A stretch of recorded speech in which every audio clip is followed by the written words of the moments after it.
What's going on, guys? It's Brandon back here again today with not a BFR, but an official trade that happened last night. I was at work when this broke, so I could not make a video, and I went pretty much straight to bed after work, so I did not make a video.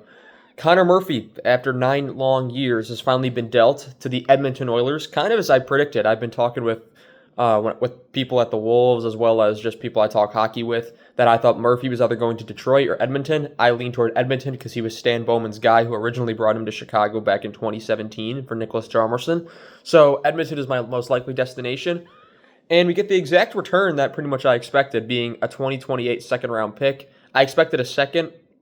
I thought maybe we would also take a fifth and take Mangiapane's contract, but we didn't end up doing that. Just a one-for-one deal, Murphy for a 2028 second-rounder, and I really like this move.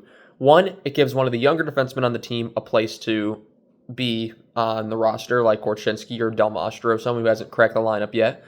You also have the possibility for Murphy, who's only been to the playoffs once with the Blackhawks, that being in 2020, and now he gets to go to an Oilers team that has a pretty good defense. He's kind of replacing Brent Kulak in that bottom two, top four role. I think their Edmonton's defense is pretty well set, so I think he'll play more in the bottom two, which I think is what Murphy should be doing at this point in his career. He's a very good, he's a defensive defenseman with a little bit offensive punch if he gets the chance to show it.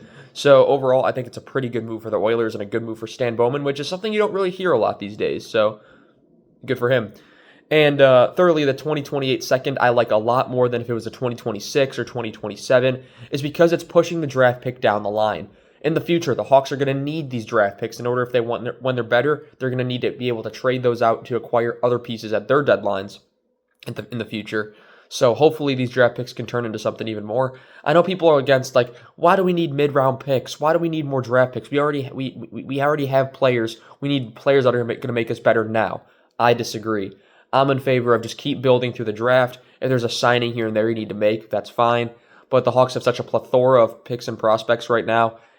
Even building up for the future, it could have a lot more, and I think it's just great to keep building upon what you have. Keep a continuous stream coming, because that's what ends up being a team's downfall as well. They'll trade all of their picks when they're at their peak, then they have nothing in the next couple years, and then there's no prospects coming up, and that's when the team falls into obscurity. That's exactly what happened to the Blackhawks a couple years ago. They traded all their young picks and prospects out, and they fell to where we are today. Anyway, guys, I'm going to thank you all so much for watching this video. Let me know down below what you think of this move. I think it's only a matter of time now before we see the other remaining UFAs that are upcoming move. Murphy was the first one to go. I'm expecting to see guys such as Dickinson, maybe Foligno. He's probably one of the least likely ones. Lafferty, again, I think is unlikely just because of his cap hit. Then you also have Foligno, Dickinson, Lafferty. Joey Anderson's not going to get moved probably. Then you also have Mikheyev, which is a possibility to be moved. He's a kind of a 50-50 right now, as well as who am I missing? I know I'm missing someone. Grizzlick, that's another one. So, yeah, we'll see right now if anyone else gets moved. Of course, the deadline's on Friday. This trade was made on the Monday prior to the deadline. So we'll see if anything else happens. But I want to thank you all again so much for watching this video. Let me know down below what you think of this trade. Let me know what else you think is coming. And I shall see you guys in the next one. Have a good one.